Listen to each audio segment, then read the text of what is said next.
Coming up on Point Spread Weekly, powered by the Vegas Stats and Information Network. We want to make you a better handicapper, and we've got plenty of sports wagering information. Join VSiN's betting experts and odds makers as they discuss sides, totals, money lines, props, and parlays, so you take sharper action. Cashing tickets is what it's all about. It's Point Spread Weekly, powered by VSiN, and it starts right now. Welcome to another edition of Point Spread Weekly. I'm your host, Jonathan Von Tobel. Great show on tap, as we usually do. Matt Youmans will be with us to discuss his, of course, cover story, reviewing the NFL draft now that it is behind us, and what teams made out like bandits, what other teams failed to do so. We'll have Steve Makinen as well as we go through his stability rankings for college football, which teams look a little bit more stable and thus maybe a little bit more tempting when it comes to betting on them in the opening weeks of the college football season. And, of course, Ron Flatter as we continue our run for the Roses. We'll talk about the Arkansas Derby. It's a very, very big horse race coming up this weekend. But there's a lot we're not going to get to in Point Spread Weekly, at least this edition of Point Spread Weekly. But you should still check it out because VSiN Plus subs are free until a major sport returns. We have, of course, Lou Finicaro in this week's edition of Point Spread Weekly talking and breaking down the UFC 249 card. Of course, Tony Ferguson, Justin Gaethje, the headliner there. The co-main event, Henry Cejudo taking on Dominic Cruz for the bantamweight title event. But Lou has a great write-up on that. Maybe looking at Justin Gaethje in the matchup for the lightweight interim title bout, but I won't spoil it for you. Again, VSiN.com/subscribe. And we have our preview, of course, of the AFC West and which teams could possibly give the Chargers a very tough test in a run for that division, which, by the way, looks like maybe one of the better divisions in football at this point, just on paper, considering one, I think the Los Angeles Chargers are a playoff team. The Denver Broncos made strides and are one of those teams that are due for a positive bounce. We talked about that with William Hill, who, by the way, will be with us later in this show as well. But all of the unlucky bounces that the ball took for the Denver Broncos last year, you would think would then come back the other way, just regress back to the mean. So Denver looks like a very good team. And then the Oakland Raiders, who they themselves are coming off of a 7-win season and look to be improved and potentially have a quarterback to push one, Derek Carr, potentially take his job in Marcus Mariota. But I wanted to start with the National Football League, as we're going to chat with Youmans not only about draft overall and recapping every single class. And again, he recaps every single draft class in this week's edition of Point Spread Weekly, so make sure you check it out. But we're also going to talk about the Green Bay Packers and the way that they attack their draft, and Aaron Rodgers, what seems like now a very, very, very short time left in Green Bay for Green Bay and the once great Aaron Rodgers. But I wanted to start with the draft because we're going to go through the best and the worst according to Youmans. I wanted to highlight 3 drafts that I enjoyed very much in terms of the class. And again, we'll talk to Youmans about how he clarifies grading drafts, because some people, grade them differently. I just think it's, if you have a need, did you try to fill the need? And the player that you drafted, or players that you drafted, did you get them at value? Did you get them in spots where, 1, they were expected to go, or 2, did they fall, and did you get them at a spot where maybe you found a little value on their draft position? But I thought one at the top of the list here, when you looked at it, for me, was going to be a team like the Cleveland Browns. I thought Cleveland actually did very good in this draft class. One, starting with Jedrick Wills out of Alabama, the offensive tackle, giving Baker Mayfield now 2 bookend tackles at left and right. Of course, massive for him, and a massive upgrade over the 2 tackles that they had last year. So big for a quarterback, and I always like drafting tackles overall because they affect 2 positions, right? Obviously, they help out your quarterback, but they also help out your running game for the most part. And they had a kid, right, in Nick Chubb. I think a lot of people will forget this because everybody fell in love with Derrick Henry. Nick Chubb lost out on the rushing title last year in the final game of the regular season because Derrick Henry went nuts. So I think that's a great pickup. You get Grant Delpit, a guy who initially a lot of people thought was going to be a first-round pick. I lost money on betting him to be a first-round pick. You grab him with the 12th selection in the second round. And then you go a little bit deeper into this draft class for the Cleveland Browns, getting Harrison Bryant, the tight end out of Florida Atlantic. A lot of people thought that this was a high upside pick. I believe even one, I think it was Peter Schrager, had him listed as a first-round pick, but an athletic tight end who's going to be another pass catcher, one of those hybrid tight end receiver types. And then Donovan Peoples-Jones near the end here, wide receiver out of Michigan, another developmental project in the 6th round. But Donovan Peoples-Jones at 6'2", 212 pounds. Fantastic pickup for the Cleveland Browns. And then the other that I really enjoyed too, which we'll get into with Matt Youmans on the other side, but that was the Jacksonville Jaguars, getting just a lot of assets for the defensive side of the ball in the first round, and C.J. Henderson and K'Lavon Chaisson, and then getting potentially the best wide receiver in the class, if he's healthy, with a lot of upside, in Laviska Shenault in the second round. So those are the top 2 draft classes, in my opinion. Again, we'll talk about grading philosophy with Matt Youmans and much more here on Point Spread Weekly this week. It's a jammed-packed edition. It is Point Spread Weekly here on VSiN, the Sports Betting Network. Let's head out to the phone line now, and we'll welcome in our first guest, Matt Youmans. Had two pieces in Point Spread Weekly this week. Pack's draft puts Rodgers on the clock, and the breakdown drafts best and worst classes. Youmans.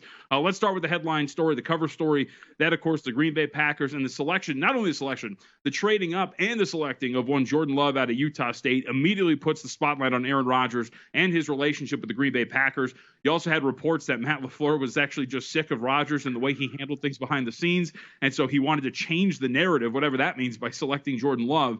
So what do you expect? I'll start with this. Do you think this is going to be a relationship that they can at least get through this season together, or is this so damaged that we could hear the rumblings immediately and maybe see Aaron Rodgers rumors being moved in the next, 3 months or so? I don't see any way financially it works to move Aaron Rodgers this year because of the cap hit that Green Bay would take. So, and who knows what the 2020 season is going to look like anyway. So they're going to find a way to make it work, at least for 2020. I think Rodgers would probably play in Green Bay 2 more years because if you look at the dead money that would be on the Packers cap if he is moved, you got to keep him for 1 year, and you probably should keep him for 2. And then Jordan Love's going to be ready to play. So I don't see Rodgers sticking around Green Bay for more than 2 more years. And I think, that's going to be the end of it, the end of the era. And, hey, these things happen. I wrote about this on Sunday before, Brett Favre came out and said that he thought that this was going to be end up in divorce for Rodgers and the Packers. Joe Montana went and played in Kansas City. Tom Brady's playing in Tampa Bay. There's no reason Aaron Rodgers has to finish his career with one team, and Brett Favre didn't get to do it either. So I don't mind the Jordan Love pick. I mean, I think he's got a chance to be a pretty good quarterback in the NFL if he's developed properly, and that's what the Packers are trying to do here. We'll see. We'll see how it plays out in the next couple of years. But I just think that the Packers, plan for the future. Aaron Rodgers didn't like it. He's going to have to try to find a way to live with it. And then a couple of years, I would say after two more seasons, they're going to move on, move their separate ways. The column I wrote in Point Spread Weekly, the point behind a lot of this talk in the draft when you're a sports bettor is to find out how what happened in the draft has an immediate impact on the 2020 season. And so what I wrote about was the Packers right now, okay, they were 13-3, lost in the NFC Championship game, tied with the Saints and 49ers for most wins in the NFC. Yeah, we all thought that was a little bit fluky, right? That Packers certainly did not have the feel of a true 13-win team. In fact, if you go through it, their luck factor was, pretty much off the charts. And Packers went 5-0 in games decided by 5 points or fewer. The run defense was among the league's worst. So that's probably partly why Brian Gutekunst, the general manager, said, we don't feel like our team is a true Super Bowl contender. Let's make this Jordan Love move. And I think that was the message that was sent. But JVT, right now, William Hill, 5 teams have better odds to win the NFC than the Packers. Those are the 49ers, the Saints, the Cowboys, the Buccaneers, and the Seahawks.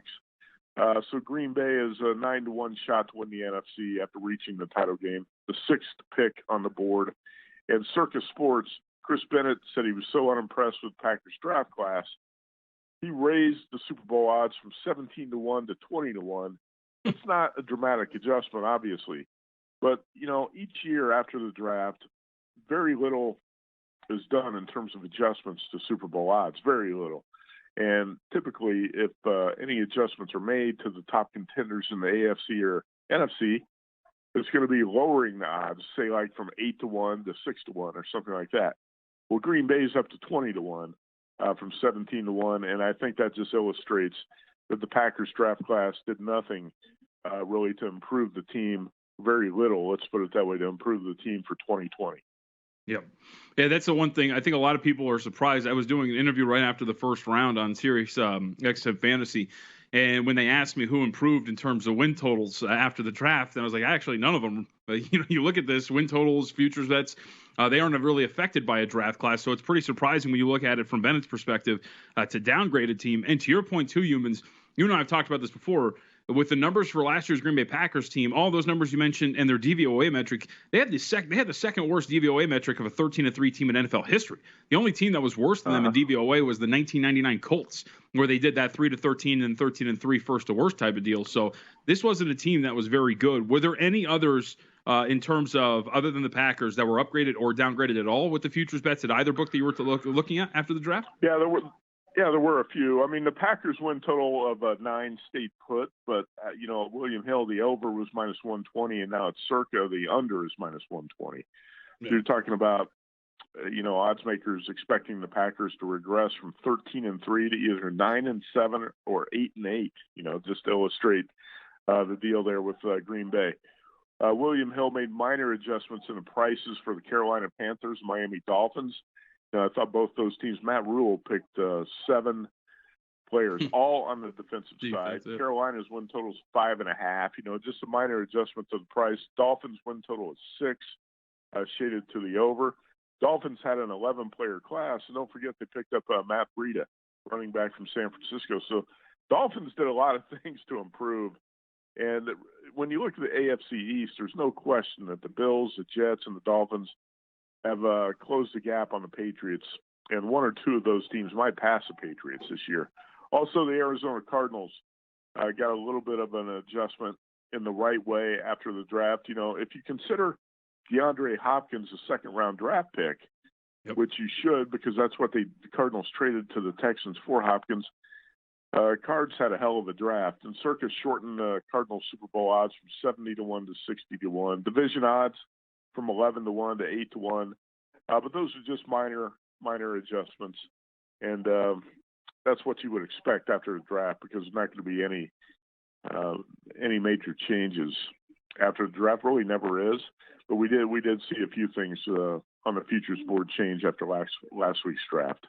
Yeah, and I'm sure in next week's Point Spread Weekly, because there is now another quarterback on the market, one that we've widely expected, but Andy Dalton is now going to be able to sign with whichever team he chooses.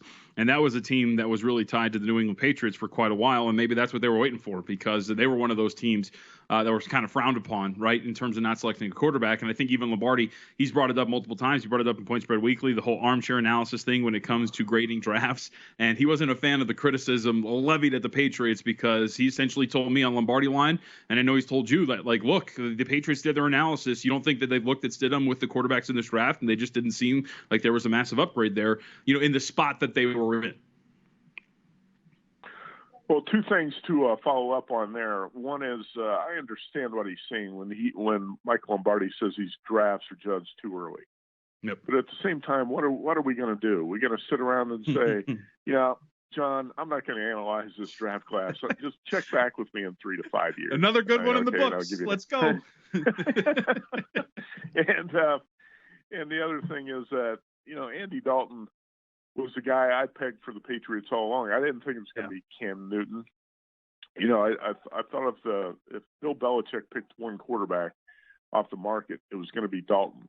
I don't have a problem with the Patriots not picking a quarterback. Why pick one in the 5th round? If you don't believe Jake Fromm's going to help you, why pick him in the 5th round? Don't waste a draft pick on a guy who just to make the public make your fans and the media happy by drafting your quarterback just to shut people up. No, it's not. That's unnecessary. And Bill Belichick's not going to do that anyway. So I didn't have a problem at all with the Patriots not drafting a quarterback. And I think if they do go the veteran route, Andy Dalton's got to be the guy. I'd still, JVT at this point, would expect by the time this season starts, I think the Bills are going to be the favorites to win the AFC East, and the Patriots are going to be the second choice. Yep. All right. Well, it is. I'm with you. We have to grade these drafts, and we can have opinions on them. You actually gave out the best and the worst of every single draft class that we saw. Past the obvious positives, right? Like Baltimore. A lot of people like Baltimore's draft. A lot of people liked Arizona's draft. I was talking at the beginning of the show how I liked Cleveland's draft.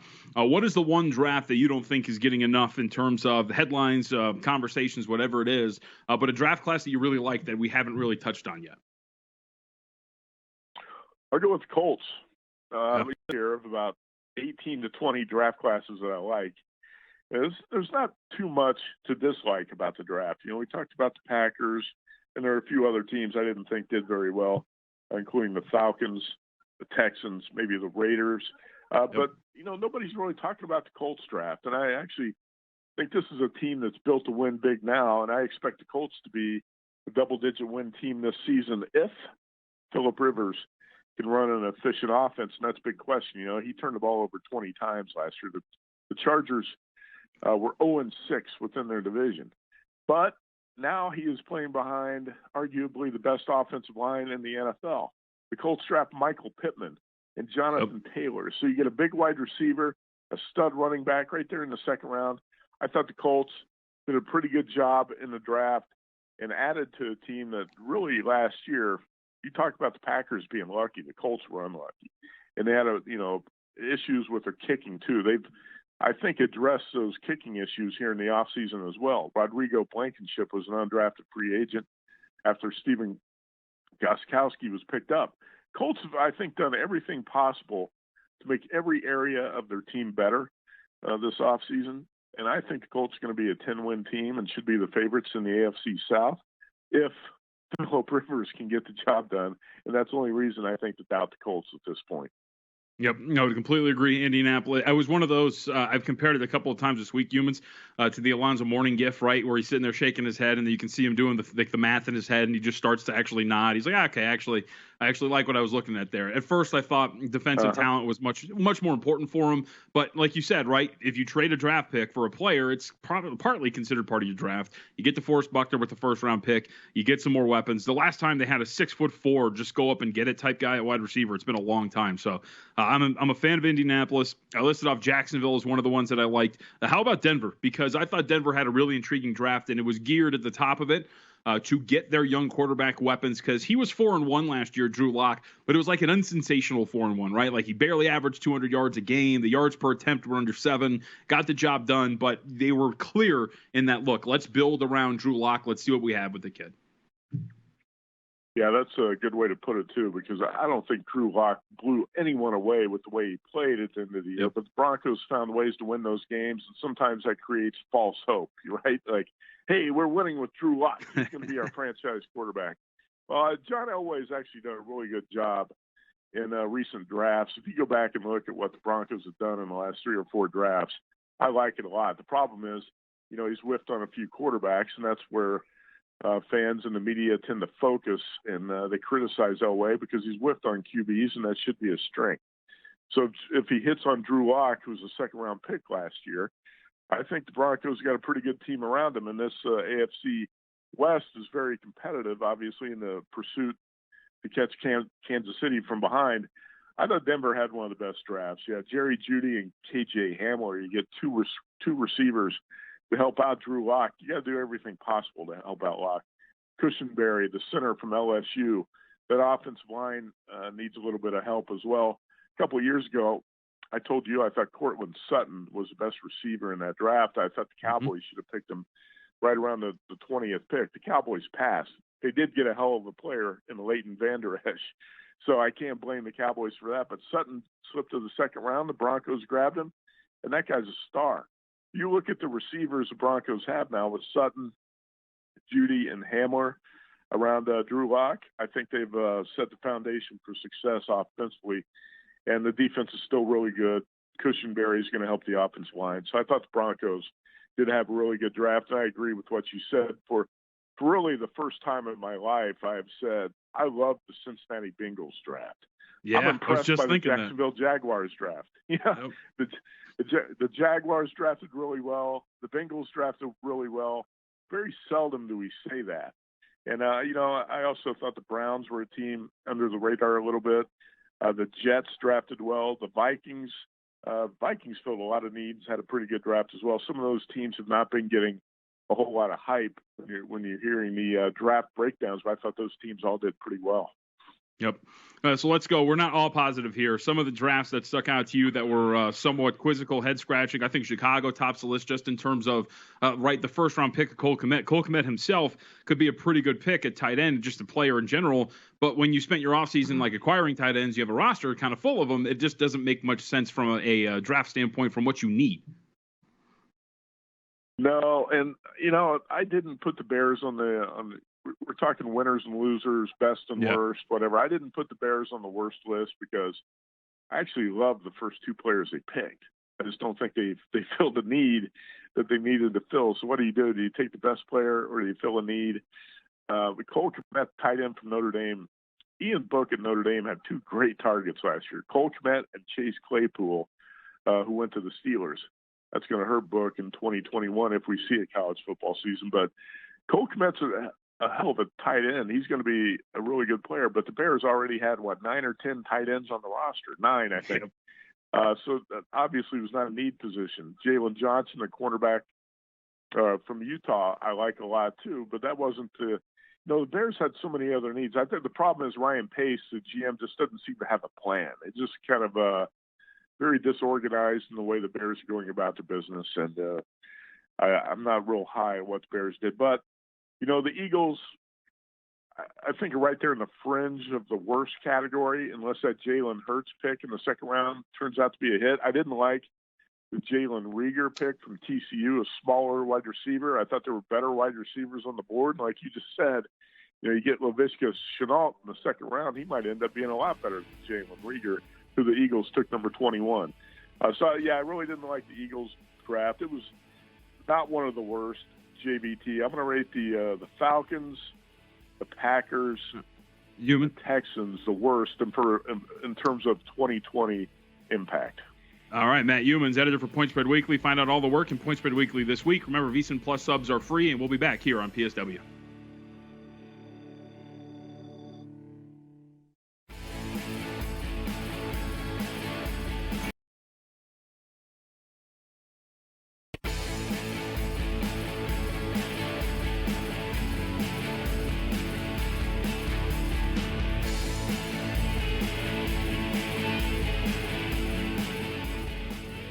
Sign up for First Bet, a new betting handicapping app from ExpressBet to wager on a big weekend at Oakland Park. Yes, get ready for not just one, but 2 Arkansas Derby races. Use a promo code VSiN500 to get a $10 free bet as soon as you sign up, plus receive up to a $500 bonus for wagering in your first 30 days. Sign up at first.com/bet. That is the number 1, st.com/bet. Promo code VSiN500. Ron Flatter is nice enough to give us a couple of minutes so we can talk about this Arkansas Derby. 2 races this weekend, Ron. What is going on?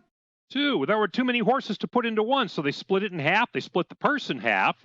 They actually threw a few more dollars at it, so it's going to be $500,000 for each race, and the winner should automatically get into the Kentucky Derby. We don't know for sure all the prep races that are going to be mapped out this summer, but 100 points should get you there. That's what you get for winning the race, and 100's is pretty good currency when it comes to Kentucky Derby preps.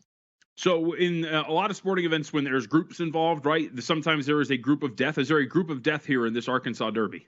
Yeah, not the first race, the second one. That'll be the one that will go off after 7 o'clock Eastern time on Saturday night, and that's the one with Nadal, which is one of the 2 Bob Baffert horses that are going in these 2 races. Charlatan, the less experienced of the 2 Baffert horses, is in the first one and probably will win it at odds on, really not much competition. Second race, though, a lot of intrigue here. Wells Bayou, the Brad Cox horse on the very outside, probably will try to go to the lead with Nadal early on. There's going to be no lack of speed at the beginning of this race. Of course, it all matters what happens at the end of the race, whether the speed will burn out early and whether a horse will come from behind. I actually think that could happen. I like Silver Prospector, the number 7 horse for Steve Asmussen, kind of a home court advantage for him.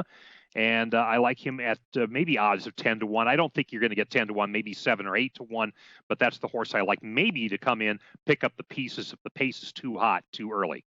So what if I'm coming in and betting the Arkansas Derby this weekend? What's the profile of the horse that I want to look at for a race like this?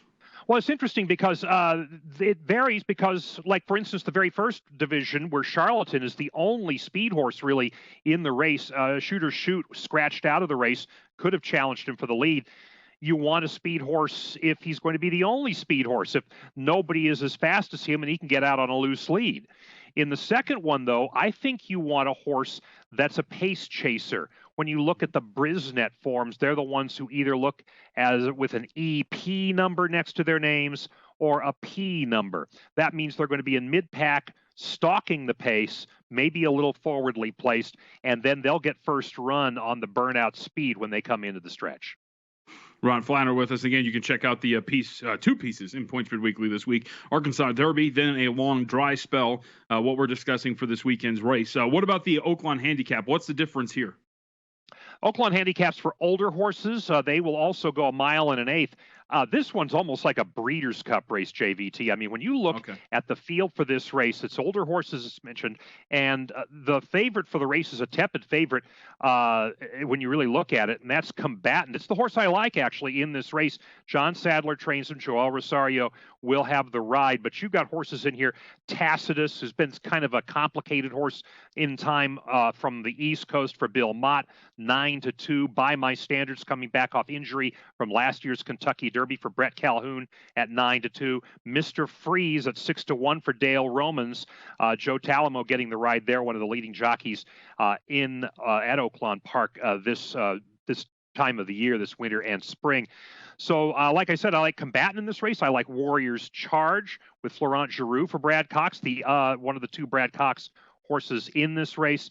And so those are the two I'm looking at. Oh, by the way, Bob Baffert with a horse in this one as well. Improbable, a horse that has been better earlier and may be getting back to his old form, but he has an outside draw. So I'm not so sure that that position is going to put him in good stead for such a good race. You know, I'm new to this whole horse racing thing, but I feel like that Bob Baffert guy has a future in this. Yeah, and of course we on the podcast this week, posting tomorrow, although we did post a preview of it, Baffert's saying that he's considering moving his stable out of California because of all the problems in California. So that's a side story that's also going to be going on alongside the Arkansas Derby and this card. And of course, it is the last card that we know of going forward ahead of the Kentucky Derby in September to see what big races are going to be going on in the summer. We just don't know yet, so stay tuned. It's Ron Flatter with this weekly spot here on Point Spread Weekly. Flatter, always good to talk to you, man. We'll talk to you next weekend, okay? All right, JVT, stay safe. Yeah, you got it, you too. By the way, that's not all Flatter's gotten here. Of course, the continuation of the who's hot and who's not for Derby futures, also in this week's edition of Point Spread Weekly. We get back to football when we return here on PSW.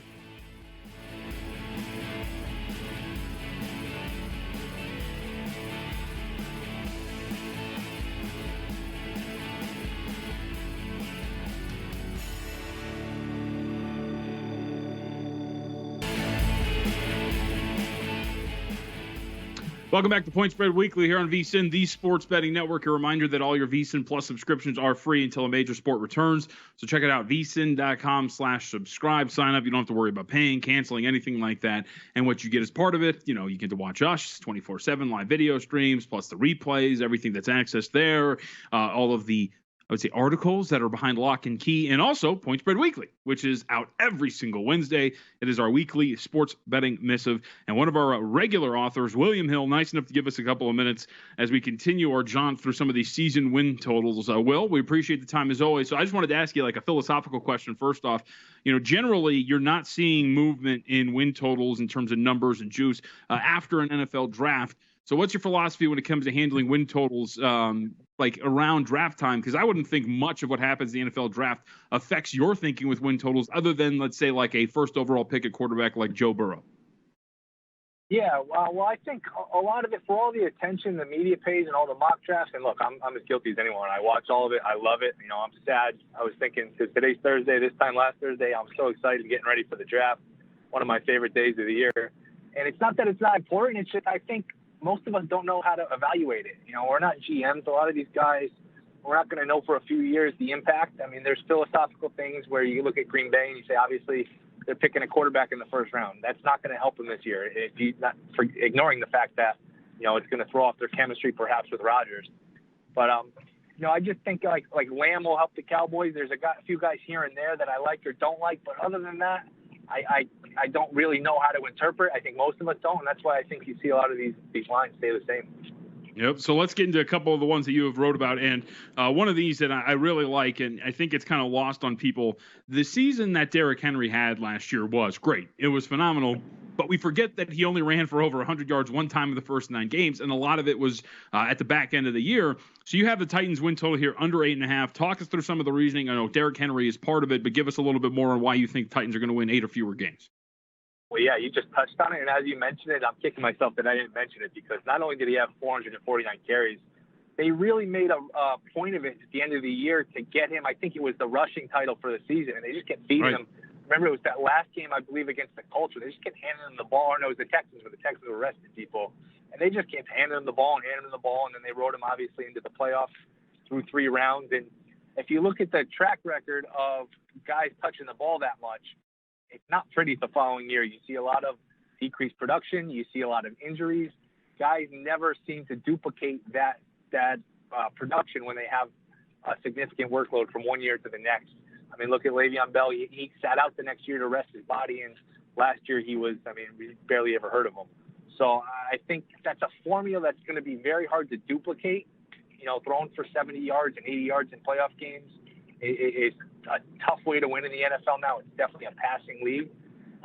Henry hasn't gotten his big contract yet, so is he going to be willing to run the ball that much and just say, hey, give me the ball 30, 35 times a game? I'm skeptical of that.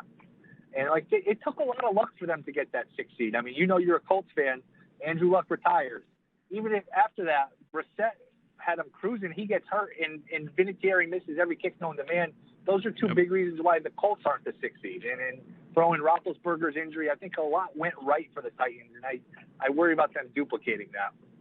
Yep, I would completely agree with that. And also, a lot of the rebuttal you hear from that is, well, it's not just about Derrick Henry, but in a sense, their offense it kind of is, because Ryan Tannehill, what made him so deadly last year, Will, was the fact that his play-action passing game was great because Henry was so dominant down the stretch. So that also ties into Tannehill's production and what he can do, because if Derrick Henry is not going to be the same guy, then I don't think Tannehill can be nearly as effective as he was a season ago. No doubt. And for all the talk, they were a great Cinderella story. I wrote in a column, we don't get that a lot in football. You think of Cinderella, you think of March Madness. In NBA and NFL, it's usually all chalk, and you don't get these teams that kind of come out of nowhere. And, I think as fans, we like it because it gives our team hope. A lot of fans are sitting around this offseason thinking we could be this year's Titans. We could go sneak into the playoffs, upset a couple people, and think about it. They had a 10-point lead 2 different times in the championship game. That seems attainable for fans, and we like that, but I don't know how real that is. If Edelman catches that ball at midfield in the wild card round, the Patriots are driving, they probably knock them out, and we kind of forget about the Titans. So I think a lot had to go right for them, and I just, like you said, the play action, I think you're really relying on Henry, and I'm not so sure he's going to be able to duplicate that. Well, I'm glad you brought up New England, the other team you're discussing in, of course, your article here. And we're talking about season win totals after the draft. Will's got a great piece and a couple of other teams to highlight. So the New England Patriots win total is 9. Jarrett Stidham, the odds-on favorite to be the starting quarterback for him, although Andy Dalton is now expected to be, or actually he's released, so you expect him to be a free agent because nobody's going to claim that contract. Maybe they go and grab him, but as the Patriots are currently constructed, you're going over 9, correct? Yeah, you just wanted to talk about your other favorite team, the Patriots, right? Yeah, I hate them. Well, I think, look, I understand that. And I think the one thing you have to understand about the Patriots is they adapt. They adapt to their personnel, to their opponent's personnel. There was a 2-game stretch in the playoffs in 2014 where the Ravens, their secondaries all beat up. So all they did was throw the ball. They only ran it 5 times. The next week they play the Colts. Colts are bad against the run. What do? They run it 46 times. And I think a lot of people, they're either too young or they forget. 2001, the Patriots, they were a defense-first team. They won with defense. Brady threw for 1 touchdown pass the entire postseason. He put up 13 points one game. Super Bowl, he put up one game was 16 points, one game was 13 points, and the other game Bledsoe won. So, Brady was a good player and a functional player, but I think the coach knows how to win, and I don't think it's a high bar considering how poorly Brady played last year. I shouldn't say poorly, but pedestrian, I think, is being kind. He was towards the bottom of the league in a lot of those categories. yards per attempt. He just wasn't the same player, and you could say it was the cast, you could say it was whatever. But I just don't think that's such a high bar for Stidham to duplicate.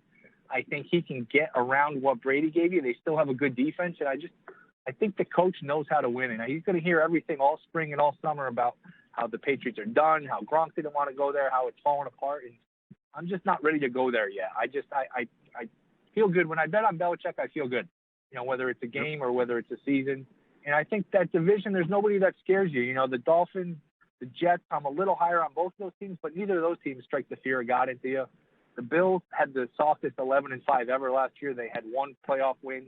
One win against the playoff team. They beat the 9-7 Titans, who basically had Mark Mariota at the time. That was their only win against the playoff team.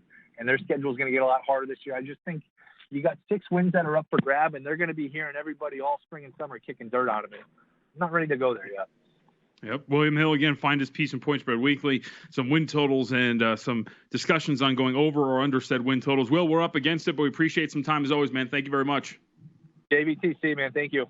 Yeah, you got it. Again, season win total static after the draft, the headline there for William, and quite a few other win totals that he discusses in this week's edition. So you want to check it out. Again, VSiN.com/subscribe.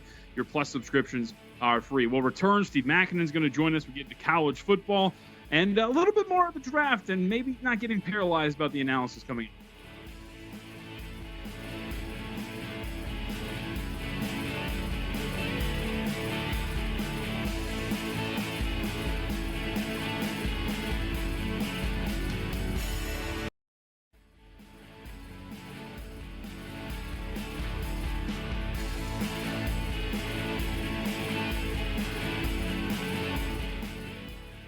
Hey, why don't you check out Quick Picks Virtual? Quick Picks is introducing a new betting game featuring all-time greats from the NFL. If you're looking for action during the shutdown, how about Quick Picks Virtual? Matches superstars from then and now using historical stats to determine winners. Who was better in their prime, Aaron or Peyton, Julio or DeAndre, Mean Joe Green, Deacon Jones? I don't know if they have those matchups, but they do have Zeke or AP. Now it's takes less than a minute to create your ticket. Spend as little as 10 cents, win as much as $50,000.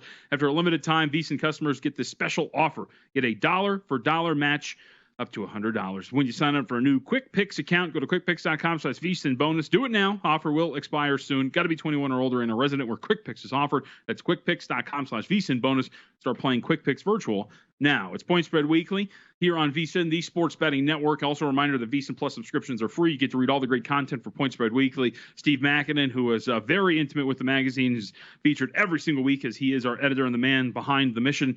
Steve, appreciate some time. I actually wanted to start with this. Did you think I would know who Deacon Jones was? Because he was actually one of my favorite football players growing up, even though I never got to see him play. Well, yeah, I'm with you on that. I think we both know who he is. We've watched enough football, and you hear his name a lot. But I'm with you. I never got to see him live either. There's something cool about a dude like concussing guys with just a slap to the helmet, right? No, there's nothing cool about that. But he was awesome, and it was a lot of fun to watch those. Yeah, it's almost unfair to call those things that they used to wear then helmets.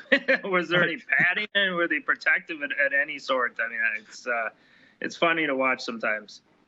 Well, let's get into some of your pieces for this week. First off, I wanted to start, it's the natural jumping off point, the National Football League. And this piece is a really good one. Analysis and paralysis, ignoring draft grades.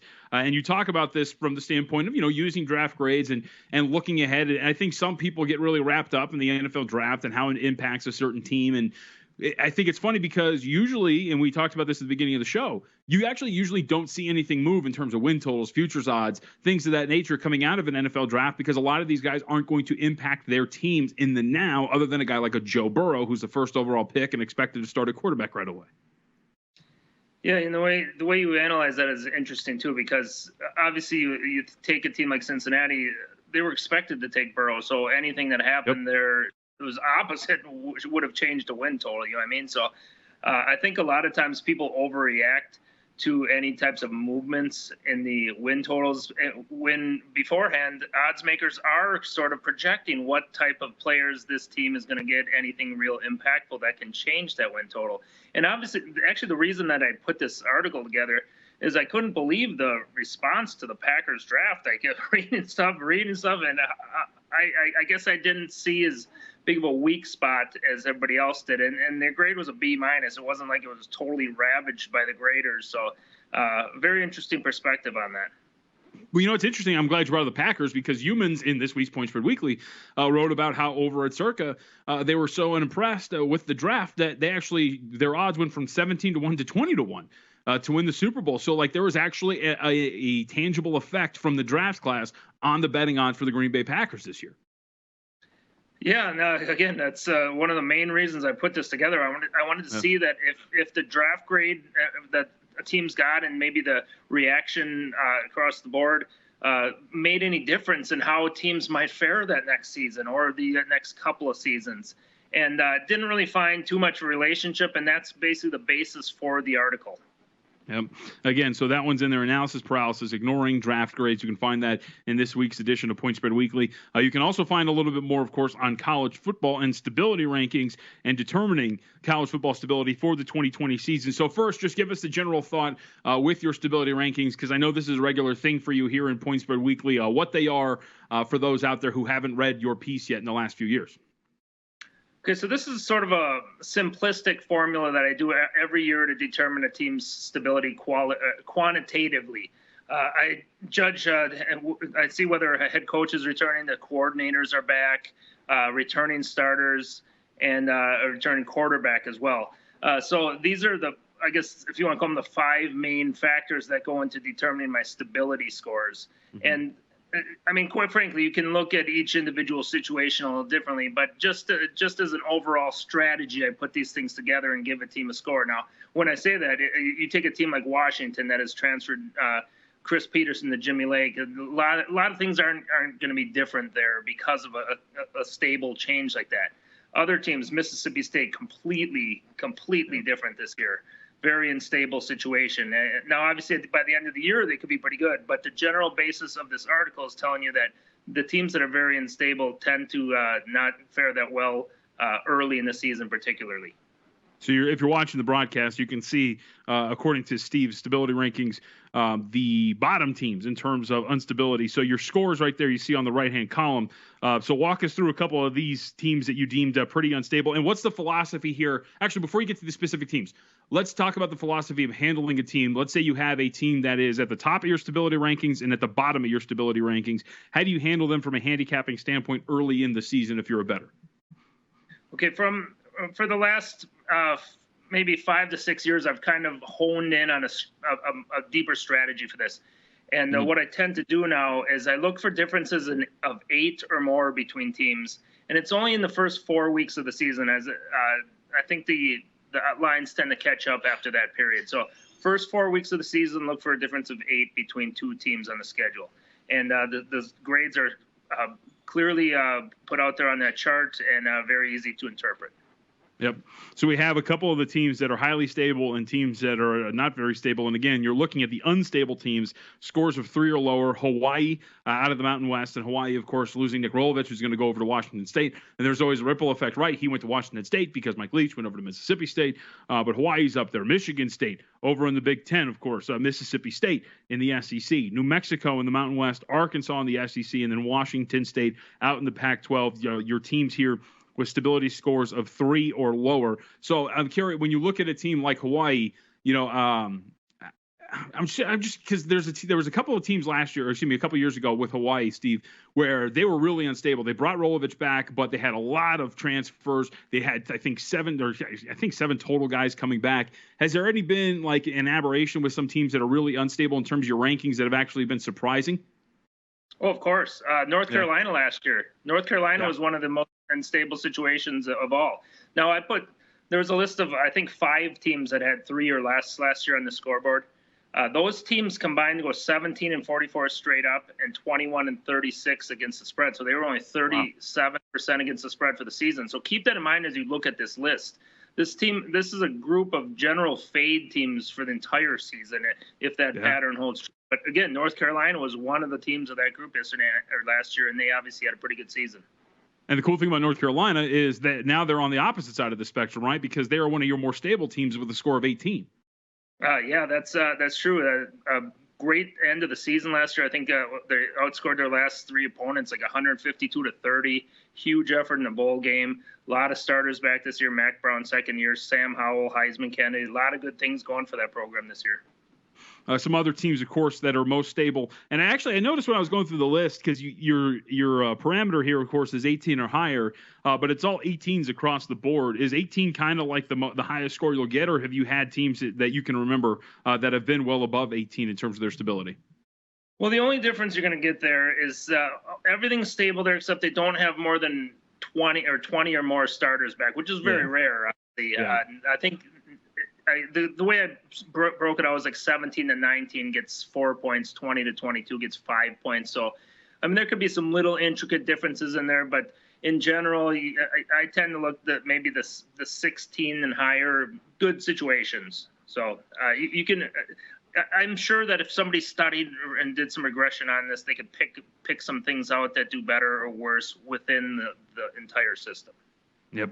I think one of the more popular teams in terms of ones that are going to be most stable is going to be that Purdue team. So they had a stability ranking of 18. Last year, they actually had a really good recruiting class coming in, but they were so injured and so banged up, it really affected their season. They have a really good head coach, and overall, this team, I think, is on the verge of doing something pretty good. And I think when you look at a team like that, Steve, where they have a good stability ranking, injuries were a big reason why they were disappointing last year, that could lead to something very good for Purdue next season.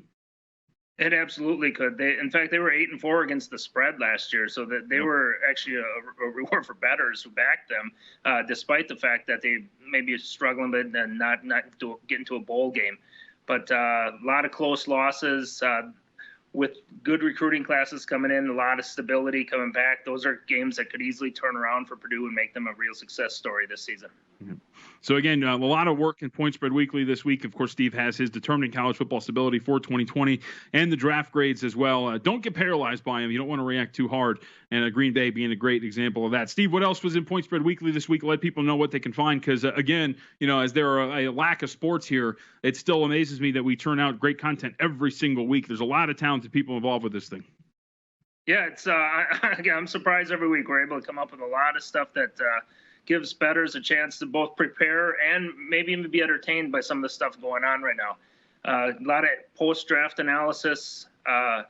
Got some horse racing stuff this week at Arkansas Derby coming up. Some work there from Ron Flatter and Dave Tooley on that.